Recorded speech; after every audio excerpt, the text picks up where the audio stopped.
The courtroom that morning felt ordinary to anyone passing through.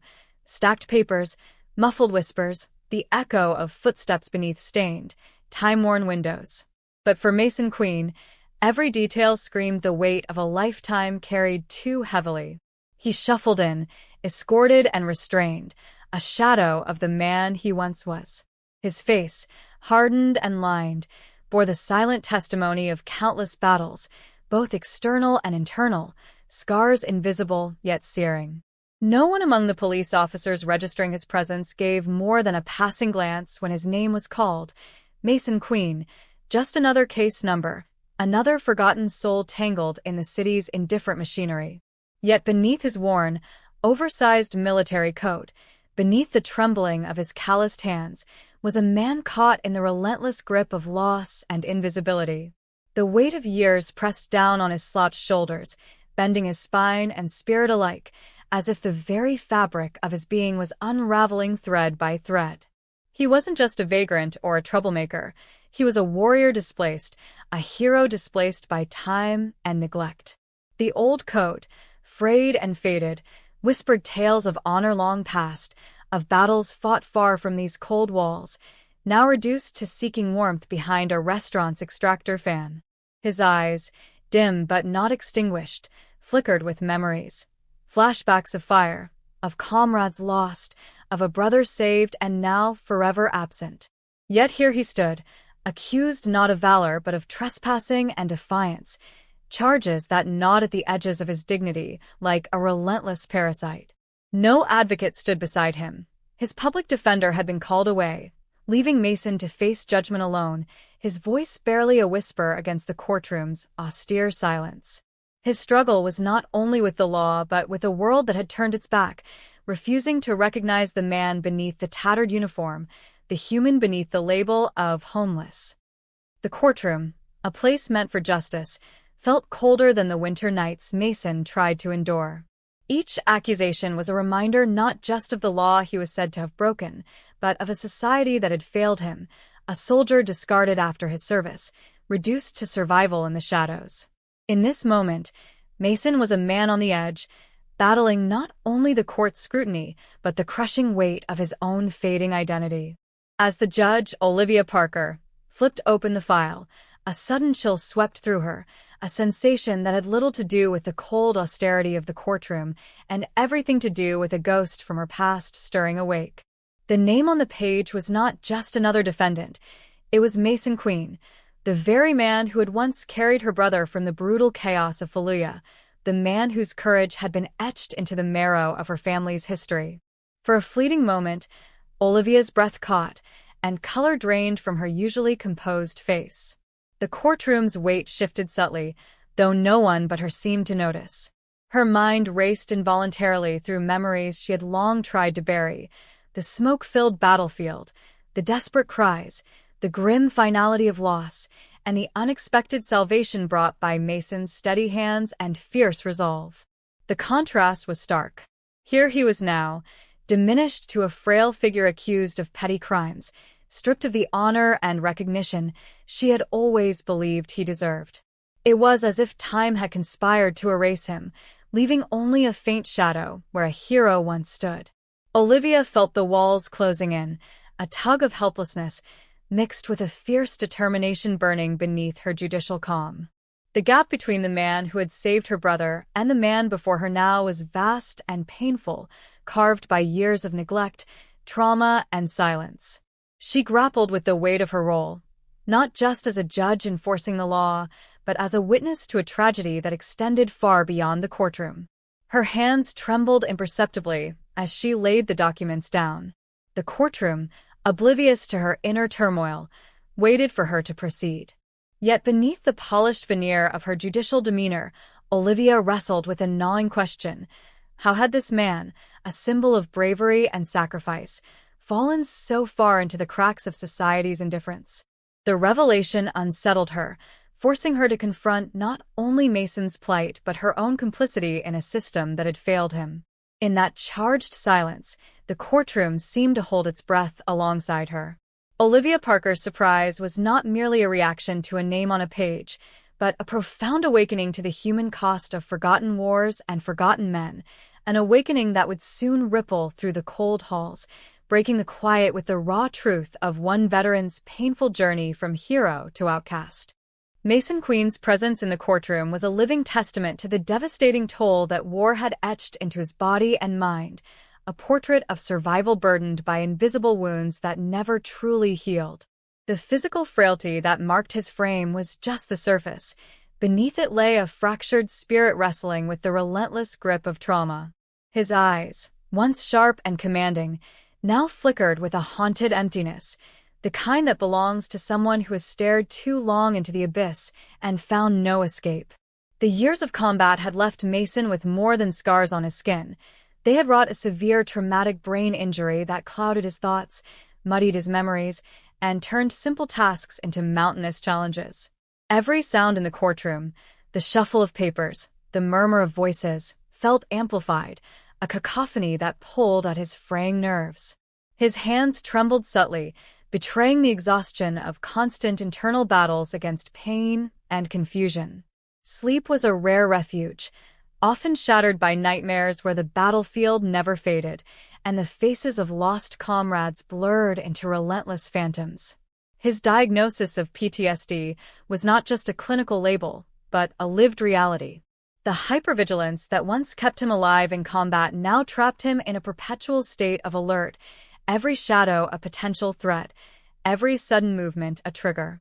This state of constant tension isolated him, made him a stranger even to those who wished to help, and often fueled the misunderstandings that led to his arrest. The law saw a trespasser. Mason saw a world that could turn hostile at any moment. Beyond the medical and psychological battles, Mason's social reality was bleak. The loss of his family, the estrangement caused by years of absence, and the weight of unspoken pain left him profoundly alone. The absence of steady employment, due in large part to the lingering effects of his injuries, thrust him into homelessness, stripping away not only his material security, but his sense of identity and belonging. The jacket he wore was more than just a garment. It was a fragile thread connecting him to a past where he had purpose, honor, and a place in the world. In the courtroom, Mason's demeanor was a complex tapestry of resilience and resignation. His silence was not mere submission but the guarded stillness of a man who had learned to protect what little dignity he had left. When he spoke, it was with measured caution, words carefully chosen to mask the turbulence beneath. Yet, every glance, every pause betrayed the deep wells of pain, pride, and regret that defined his existence. Mason Queen was not simply a homeless veteran caught in the wheels of the justice system. He was a man embodying the profound failure of a society that had sent him into war with honor but failed to bring him home with care. His condition was a stark reminder that beneath every statistic lies a human life fractured by circumstance and history, waiting desperately for recognition, understanding, and a chance to heal. Just as the weight of the courtroom's judgment seemed poised to crush Mason Queen under its indifferent gaze, an unexpected shift pierced the heavy atmosphere, a sudden ripple of movement as a man in a sharp, dark suit stepped forward with deliberate purpose. The stranger's entrance was almost cinematic, breaking the monotony of sterile legal proceedings with the quiet force of human resolve. His polished shoes tapped firmly on the worn floor, each step echoing a promise of advocacy long overdue. Alexander Rossi introduced himself not just as an attorney, but as a lifeline. The air shifted, charged with the uncertainty of who this man was and what his presence might mean for Mason's fragile hope. The judge's raised eyebrow conveyed a mix of skepticism and surprise. After all, Mason had faced the morning without any legal representation, abandoned by the system, and left to navigate its complexities alone. Rossi's announcement that he had been hired, pro bono no less, felt almost like a miracle, an act of grace in a world that often seemed to have forgotten men like Mason. But this was more than just legal intervention.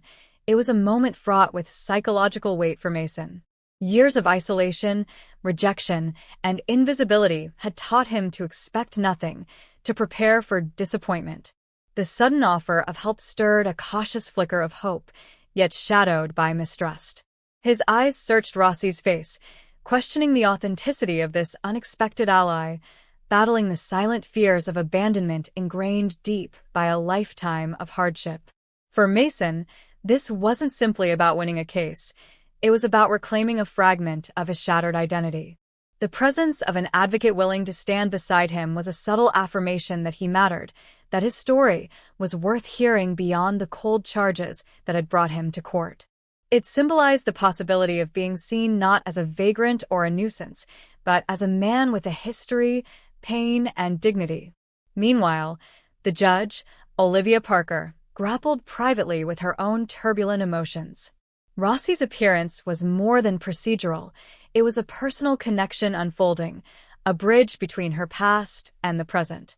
She had just glimpsed a piece of her own history reflected in Mason's worn jacket and weary posture. Rossi's quiet confidence inspired her with cautious optimism, but also ignited the latent turmoil of memories she had long locked away. Here was a chance, perhaps, to mend what war and time had frayed, both in Mason's life and her own. As the brief recess was granted, the courtroom's formal rigidity gave way to a fragile human moment, a convergence of hope, doubt, and the raw yearning for justice. Mason's guarded silence began to waver, not just because of the lawyer's words, but because suddenly, amidst the shadows of despair, a flicker of light had broken through. Alexander Rossi was more than a lawyer. He was the first thread in a tapestry of restoration, weaving back the broken strands of a man's life with quiet determination and profound empathy. The courtroom, once a place of cold procedure and detached judgment, began to pulse with a new, almost sacred energy as the witness took the stand, a man weathered by time and burdened by memories that refused to fade. His presence alone spoke volumes. The worn leather of his Marine League jacket creaked softly as he settled onto the bench, his hand steadying on a cane that had long become part of his identity. The silence in the room deepened, as if the walls themselves leaned in to listen. When he spoke, his voice was low but resolute, carrying the weight of shared experience and unspoken brotherhood. He was there not to recount legal facts or to argue technicalities, but to bear witness to a truth far more profound, the honor and sacrifice of Mason Queen. His testimony unfolded like a fragile tapestry woven from fragments of memory, fragments that refused to be erased by time or neglect. "He saved 6 of us that day," the man said quietly, his eyes reflecting the ghosts of a battlefield etched deeply into his soul. "I was there. We all were." The courtroom absorbed this confession as if it were a revelation. Murmurs rippled through the crowd, a collective recognition of something larger than the moment, an echo of valor and loyalty that transcended the confines of the trial. For Mason, each word was a balm and a burden all at once. It stirred the dormant pride buried beneath years of hardship, yet also exposed the raw wounds left by a world that had turned its back on him once the guns fell silent. The prosecutor's discomfort was palpable, a young man confronted not only with facts, but with the heavy gravity of history and human cost. The law, with its rigid codes and statutes, suddenly seemed brittle against the undeniable reality of Mason's sacrifices. Yet the judge raised her hand, cutting through the tension with the authority born of empathy and duty. She was no longer merely an arbiter of rules, but a vessel for justice tempered by humanity. Jimmy, the cook from the cafe, was called next, his hands trembling as he rose to speak. Tears brimmed in his eyes, not just from the strain of testimony, but from the profound respect he held for the man who had once saved his own father. His words painted a vivid picture of kindness amid hardship, of quiet acts of solidarity that had kept Mason afloat when the world had let him sink. He spoke of shared meals, of silent understanding, of debts repaid across generations. "I owe him everything," Jimmy confessed, voice cracking, "and I want the world to know who he really is." Together, these testimonies formed a powerful counter-narrative to the charges that had threatened to define Mason's existence. They reclaimed his story from the margins, transforming it from one of mere survival to one of dignity and honor. For Mason, hearing their voices was a moment of resurrection, a fragile but vital affirmation that his life, and by extension his worth, was still being seen, still mattered. The courtroom shifted in that moment from a tribunal to a sanctuary of recognition, where the invisible wounds of war and abandonment were laid bare and, for once, met with understanding. It was a fragile, trembling hope that justice might not only be done, but deeply felt, resonating through the hearts of those who bore witness.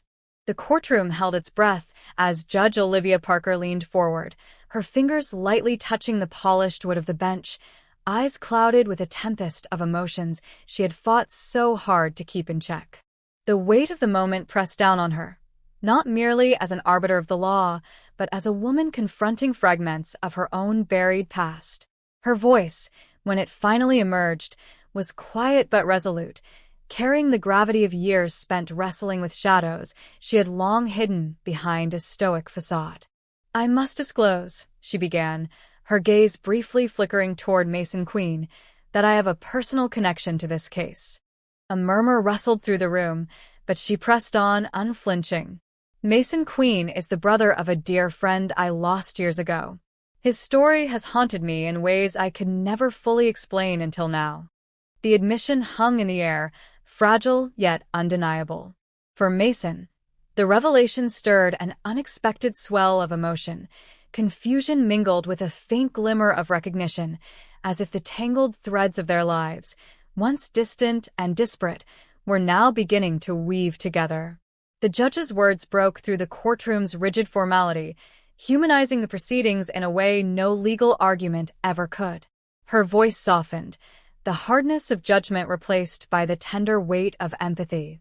"This court has always sought justice, but today, I am reminded that justice is also about understanding, about seeing the humanity behind every case." Her eyes locked with Mason's, a silent exchange of acknowledgement and sorrow passing between them. Years of estrangement, pain, and survival seemed to crystallize in that shared moment, as if the courtroom itself had become a vessel for healing wounds too long ignored. The judge's decision was no longer just a verdict, it was a statement of redemption. "In light of this connection and the testimony presented, I hereby dismiss the charges against Mason Queen. Let this be a recognition of not only the man before us but the sacrifices made and the lives intertwined." As the gavel fell, its sharp echo signaled more than just legal closure. It marked the fragile emergence of justice tempered by compassion.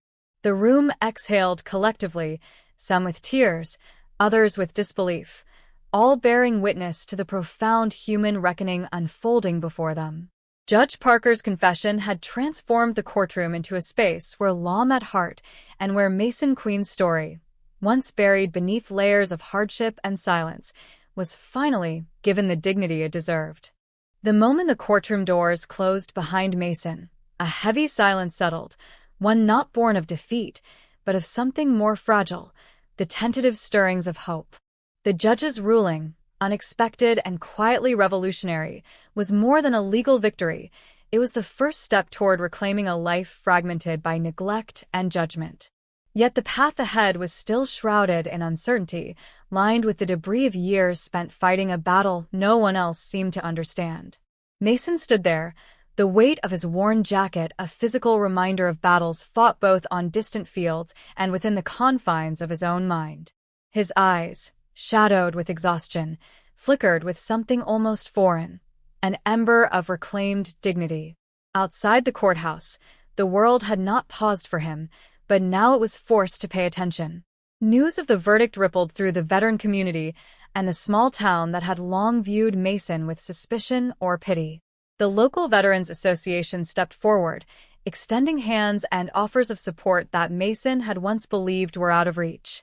Slowly, like dawn creeping over a jagged horizon, programs for healthcare, housing, and psychological counseling became tangible lifelines rather than distant promises.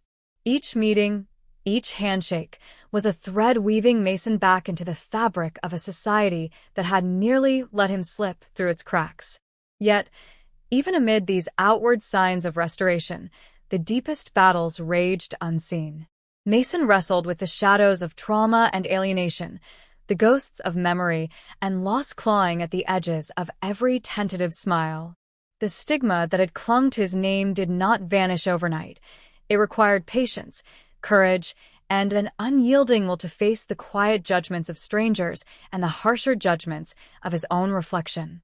The process was painstaking, a slow unraveling of the isolation that had become both his armor and his prison. In the sanctuary of support groups and therapy sessions, Mason began to find a fragile kinship, voices of others who carried similar scars and stories. They shared fragments of pain and hope, reminding him that his worth was not defined by the past he could not change, but by the resilience he showed every day. These small victories, getting out of bed, reaching out for help, accepting kindness, accumulated, forming a mosaic of recovery that was as complex and nuanced as the man himself. With the reinstatement of his veteran benefits came not just financial relief, but a profound validation. The letters and paperwork, once sources of frustration and despair, now bore the emblem of recognition and respect. The government's acknowledgement was more than bureaucratic. It was a statement that Mason Queen's sacrifices were seen, honored, and would no longer be dismissed. It was a hard-won restoration of his identity, a reclaiming of rights long denied. Yet, perhaps the most poignant restoration was internal, the rebuilding of trust in a world that had seemed indifferent, the cautious opening of a heart long shielded. Mason's gaze grew steadier with each passing day, his steps firmer as he reclaimed not only his rights, but his place in a narrative that had once cast him aside. The restoration of honor and benefits was not the end of his journey, but a critical threshold, a passage from the shadows of abandonment toward a future where he might finally stand whole. In the quiet aftermath of the courtroom storm, as the sun dipped low and cast long, trembling shadows across the city streets, Mason Queen found himself standing alone on the worn steps outside the courthouse. The air was thick with a bittersweet stillness, the kind that settles after a tempest has passed, not quite peace, but something fragile and new, like the tentative stirrings of dawn. His hands trembled slightly, not from fear or anger, but from the weight of emotions he had carried in silence for so long finally breaking free. The years of struggle, the battles both visible and invisible, had culminated in this moment, a moment that felt less like an ending and more like a beginning. As the reality of his newfound freedom sank in, Mason's thoughts drifted to those lost along the way, to the echoes of his brother's laughter that once filled the emptiness he'd felt for so long. The courtroom had been more than a place of judgment. It had become a crucible where pain was forged into resilience, where fractured lives found the possibility of mending. His eyes welled with tears, not of sorrow, but of release, of hope reclaimed from the ashes of despair. Behind him, the courthouse doors opened again, and a familiar figure stepped out, Judge Olivia Parker. Her gaze met his with a softness that spoke of unspoken apologies and shared grief, of a bond born from the tangled threads of their pasts. She approached slowly, the weight of her own burdens mirrored in her careful steps. No words were needed. In that quiet exchange, they acknowledged the long, arduous journey that had brought them both here, the invisible scars that justice alone could never erase. Mason's lips curled into a tentative smile as she reached out, a gesture bridging the chasm of years. It was a moment stripped of pretense and formality, a simple human connection that carried the promise of healing. Around them, the world continued its relentless pace, indifferent to the small miracles unfolding on those steps, but for Mason, it was a moment suffused with profound meaning. The struggles, the pain, the relentless fight for dignity, all had led to this fragile grace. In that fading light, Mason felt the first true breath of freedom, not just from the legal chains that had bound him, but from the isolation and silence that had threatened to consume his soul. The road ahead remained uncertain, paved with challenges yet to come, but for the first time in years, he no longer faced it alone. With each step away from the courthouse, he carried with him the quiet strength born of survival, the unyielding spark of hope that no darkness could extinguish. This was not just the end of a chapter, it was the beginning of a new story, one written not in judgment, but in compassion, resilience, and the enduring power of human connection.